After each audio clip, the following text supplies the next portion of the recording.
Naquele tempo, Jesus voltou para casa com seus discípulos. E de novo se reuniu tanta gente que eles nem sequer podiam comer. Quando souberam disso, os parentes de Jesus saíram para agarrá-lo, porque diziam que estava fora de si. Os mestres da lei que tinham vindo de Jerusalém diziam que ele estava possuído por Beelzebu e que pelo príncipe dos demônios ele expulsava os demônios.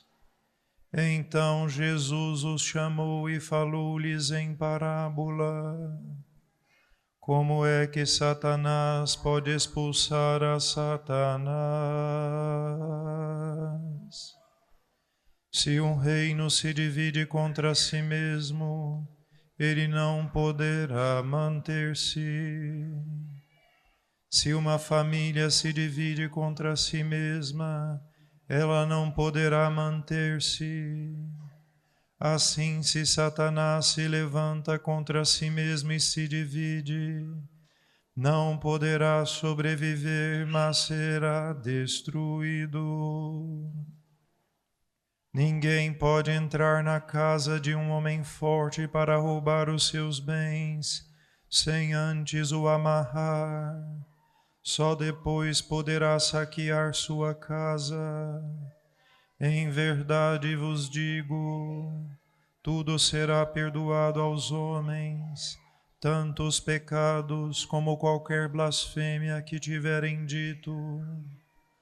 Mas quem blasfemar contra o Espírito Santo nunca será perdoado, mas será culpado de um pecado eterno. Jesus falou isso porque diziam: ele está possuído por um espírito mau. Nisso chegaram sua mãe e seus irmãos. Eles ficaram do lado de fora e mandaram chamá-lo. Havia uma multidão sentada ao redor dele. Então lhe disseram: tua mãe e teus irmãos estão lá fora à tua procura. Ele respondeu: quem é minha mãe e quem são meus irmãos? E olhando para os que estavam sentados ao seu redor, disse: aqui estão minha mãe e meus irmãos. Quem faz a vontade de Deus, esse é meu irmão, minha irmã e minha mãe. Palavra da salvação. Glória a vós, Senhor.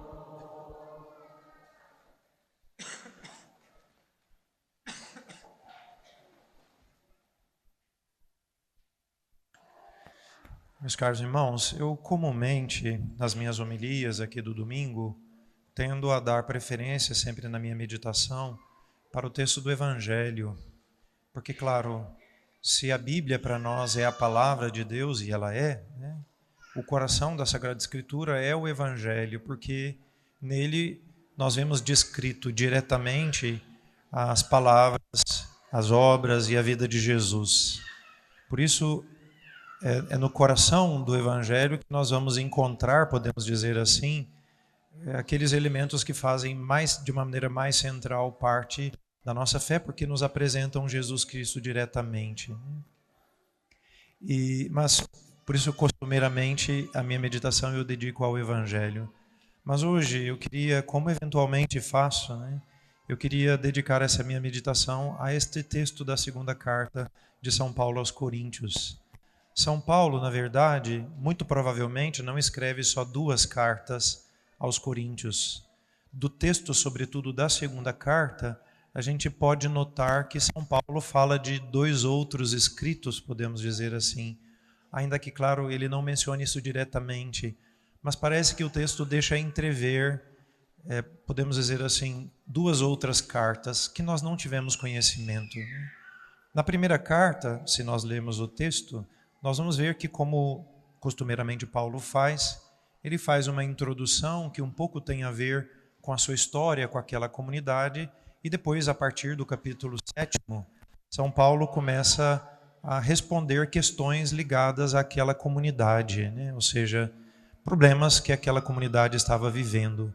Já esta segunda carta, a gente nota que tem um tom, podemos dizer assim, muito pessoal. Paulo faz como que uma espécie de partilha, não a alta voz, né, mas escrevendo isto, né? E se nota pelo texto. E tem a ver com alguma tensão surgida entre ele e a comunidade por causa de situações intracomunitárias. Assim, lendo o texto, se vê que houveram alguns problemas, alguns membros da comunidade tinham feito coisas erradas, escandalizado a comunidade, e Paulo escreve a esta comunidade um pouco para apaziguar os ânimos, mas também para chamar a conversão, né? Aqui não dá para falar de todas as características dessa carta, mas vamos dizer que fundamentalmente é isto, né? E ao longo da carta, várias vezes, ele como que faz uma espécie de desabafo da sua parte, porque parece que a comunidade teria, né, de novo, sempre assim, isso são elementos indiretos, a comunidade teria assim um pouco criticado ou questionado a posição que Paulo teria assumido, né? Às vezes de silêncio, o fato de não ter ido à comunidade, né? Então, se a gente relesse, eu até queria dar essa sugestão, né? Se a gente tomasse a carta e relesse, nós vamos ver que no início Paulo, como sempre, ele faz uma espécie de introdução daquele diálogo aberto com a comunidade, né? E logo depois ele vai começar a falar do seu apostolado, né? Daquilo que ele sofreu, passou, as dificuldades que teve que enfrentar no apostolado, não só na cidade de Corinto, mas no apostolado como um todo, né? E no domingo passado, eu não meditei sobre isso, por isso talvez passou um pouquinho desapercebido, né? Ao falar do exercício do seu ministério, ele vai dizer, né, falando do tesouro do evangelho que ele estava anunciando. Ele diz, trazemos esse tesouro como que em vaso de barro, né? E hoje São Paulo vai, ainda continuando a falar da mensagem do evangelho, então ele vai dizer, né, e isto é sobre isto que eu queria hoje meditar, fiz essa pequena introdução, ele vai dizer, né, seguindo o mesmo ditado, né, cremos, por isto falamos, também nós, podemos dizer, eu falei porque eu acreditei, né? Então São Paulo, antes de tudo, aqui fala da motivação que ele tem, ou seja, aquilo que o move ao anúncio do evangelho. E o que move Paulo e o que moveu todos os apóstolos, na verdade, foi a experiência de fé que tiveram com Jesus Cristo. No caso dos primeiros apóstolos, essa experiência foi direta, porque eles se encontraram com Jesus, o conheceram pessoalmente. Já Paulo, nós não podemos dizer a mesma coisa, mas depois Cristo apareceu para ele, como ele mesmo disse, né? E fica relatado isso no texto dos Atos dos Apóstolos, que Cristo aparece para ele, e também foi por causa daquela experiência de fé. E a partir daquela experiência de fé que Paulo é movido a falar de Cristo, né? E qual é o desejo de Paulo, né? Então, a gente pode falar de motivação e de intenção. Qual é a intenção de Paulo?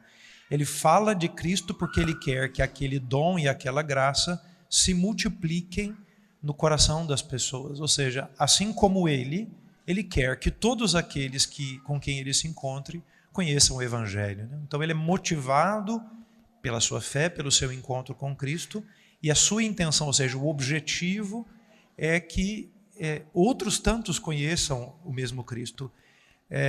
Seria uma coisa muito bonita, eu fico, né, dando esses conselhos a vocês, seria bom um dia que vocês tomassem, porque isso não custa muito tempo, né?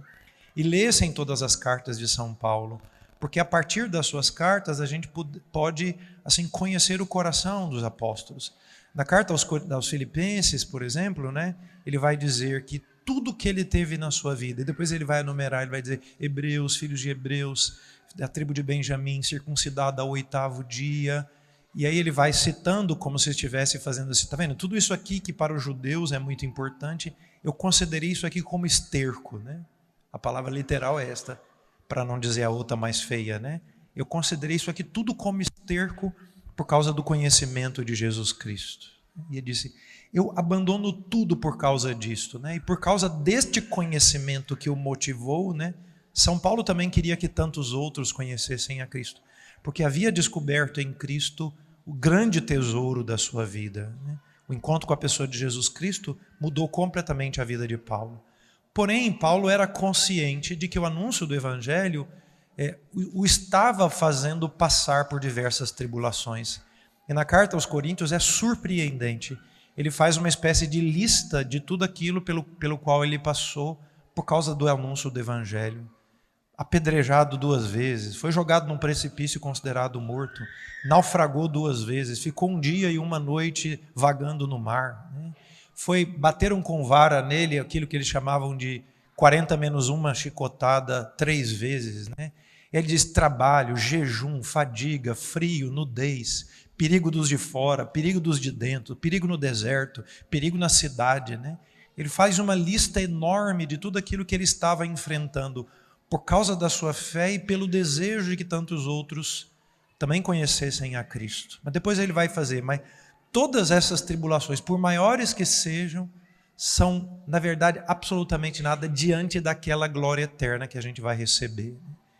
Então Paulo era também consciente de que aquelas tribulações pelas quais ele passava naquele momento eram absolutamente nada diante daquilo que ele esperava possuir. Então, na cabeça de São Paulo, se aquele primeiro encontro com Cristo e tudo que ele tinha recebido, se aquilo já era um grandíssimo tesouro, ele era consciente de que aquilo que ele receberia, né, por isso ele vai jogar com as palavras visível e invisível, ele vai dizer, aquilo que nós não vemos, né, o prêmio naquilo que nós não vemos é muito maior do que essas tribulações momentâneas pelas quais nós passamos, né?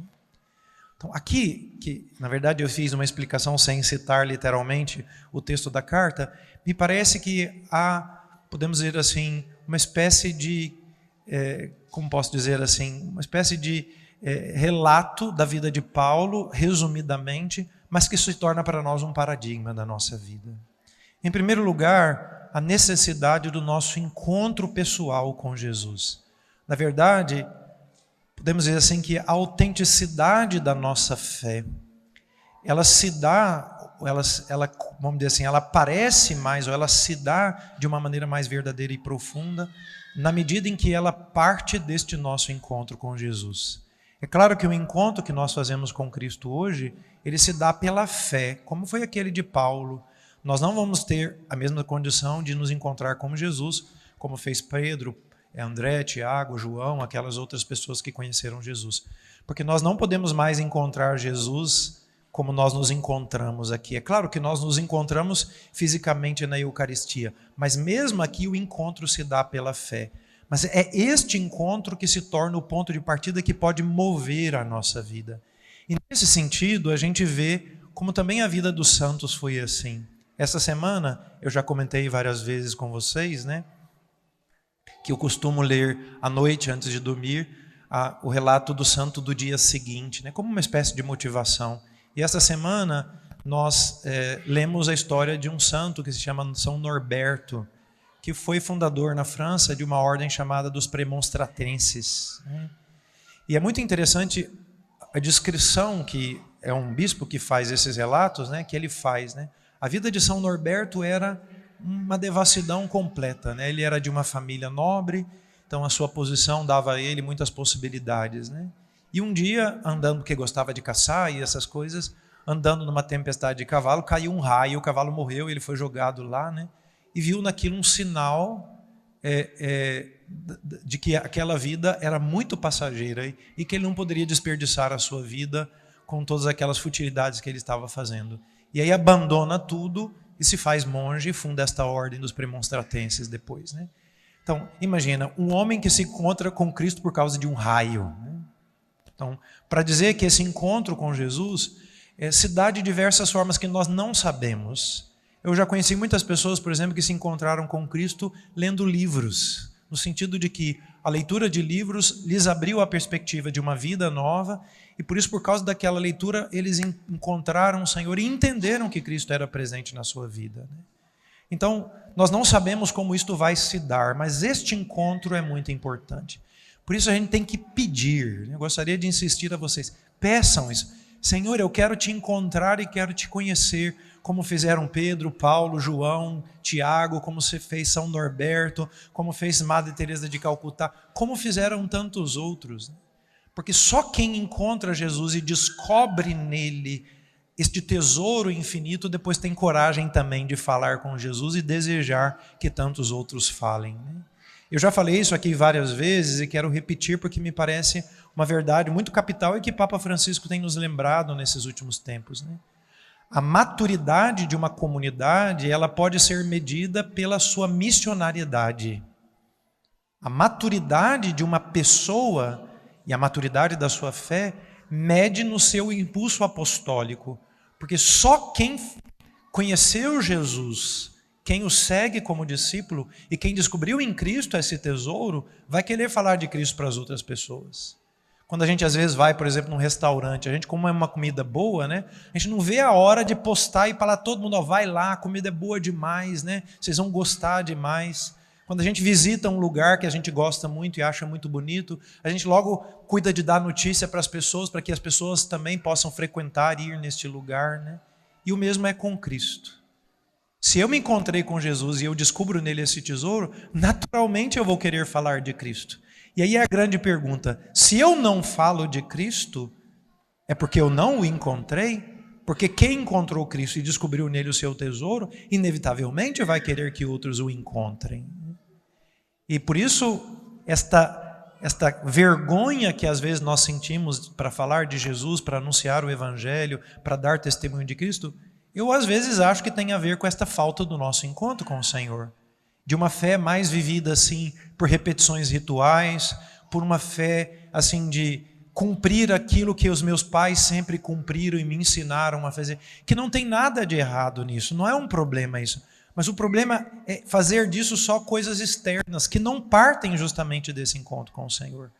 Por isso aqui há dois elementos muito importantes. Em primeiro lugar, pedir ao Senhor que nos dê este encontro pessoal. A gente deve pedir, Senhor, eu quero te encontrar, eu quero te conhecer, eu quero descobrir no Senhor o tesouro que os santos descobriram.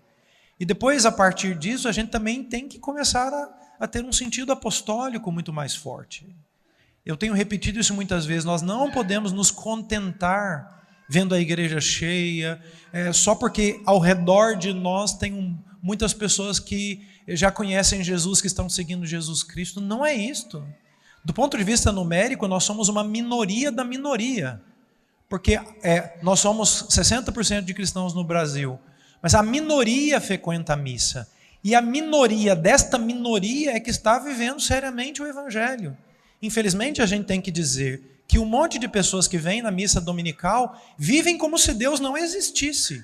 Eles não são ateus teóricos, mas são ateus práticos. Porque se a gente vai confrontar a vida de boa parte dos católicos que vêm à missa aos domingos, não corresponde ao Evangelho. E não por nossas imperfeições, porque por imperfeição a gente tropeça, cai por fraqueza. Eu estou falando inclusive por convicções. Imagina, a quantidade de cristãos que vêm à missa aos domingos e defende o aborto é enorme. É enorme. E tantas outras aberrações dessa humanidade. Basta vocês perguntarem depois, se vocês perguntem às pessoas, para não dizer que eu sou maluco, né? Perguntem às pessoas que vocês conhecem que vão à missa aos domingos, dessas coisas cruciais, do tipo, você é a favor do aborto? Você é a favor da eutanásia? Você está preocupado, por exemplo, em cuidar das pessoas carentes? Você acredita na presença real de Jesus na Eucaristia? Talvez nós nos surpreendamos. Tem aqui dois dos meus alunos, eles não me deixam mentir, porque eu digo para eles, se vocês chegarem e perguntar, vocês vão se assustar. Por isso, às vezes, nem é bom tanto fazer isso, porque senão a gente fala, caramba, o povo que está na missa ao domingo pensa assim, entendeu? Então, nós não podemos arrefecer esse nosso espírito apostólico e o desejo de falar de Jesus, para que também outros se encontrem com Cristo. E também para que outros possam, conhecendo Jesus, encontrar um caminho diferente. A maioria de vocês aqui sabe do meu caminho vocacional. E muitas vezes as pessoas perguntam, padre, por que o senhor teve a coragem de fazer isso, deixar e etc. Só tem uma resposta para isso. Porque eu conheci Jesus.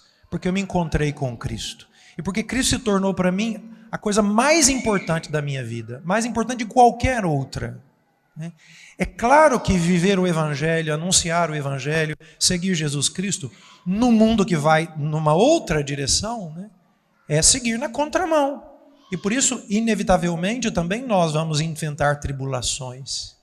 Mas aqui é muito importante lembrar que as tribulações momentâneas, elas não podem ser nem comparadas com aquilo que nós vamos encontrar. É muito forte quando Jesus faz aquela proposta ao jovem rico, né, para ele deixar tudo, vender e segui-lo, e aí o jovem rico não o segue. E aí Pedro logo toma a palavra, né, ele que era muito espalhafatoso, toma a palavra e diz: Senhor, nós deixamos pai, deixamos mãe, né, o que nós vamos ganhar?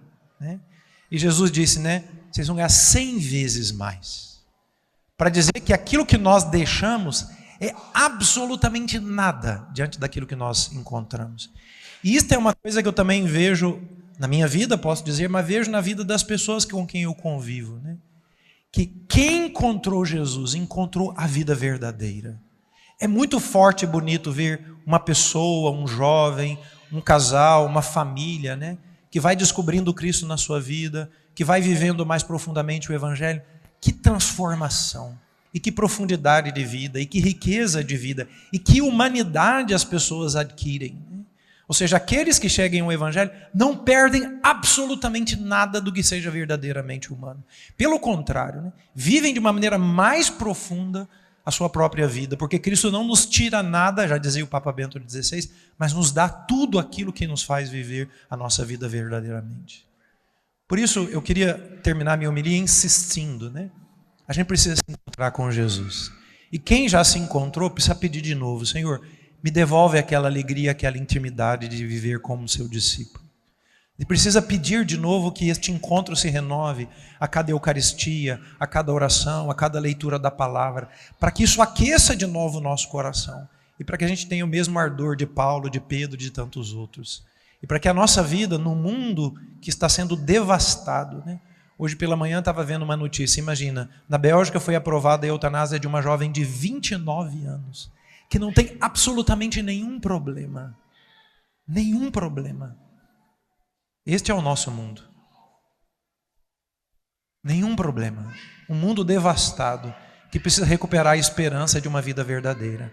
E essa esperança precisa vir de nós, que conhecemos a Jesus e que estamos aqui para receber o seu corpo e o seu sangue. Louvado seja o nosso Senhor Jesus Cristo.